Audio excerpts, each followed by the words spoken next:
Au fur et à mesure de mes expéditions, j'ai réalisé que je vivais des choses que je ne comprenais pas forcément bien, qu'il se passait des choses en moi, des questionnements.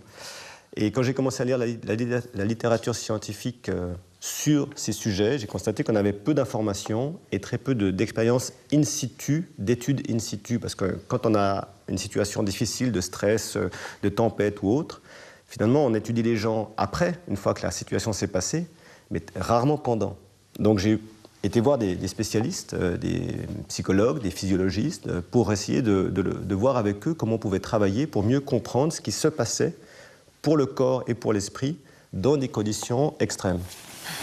On a monté des études pour essayer de comprendre au niveau cortical l'altération possible à la prise de décision dans des situations de stress et de faire ces études durant les expéditions pour essayer de mieux comprendre ce qui se passe au moment de la prise de décision.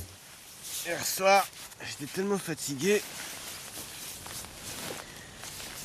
je me suis effondré et j'ai oublié de mettre ma cagoule. Et du coup, j'ai eu froid cette nuit, mais froid. Et j'étais tellement amorphe que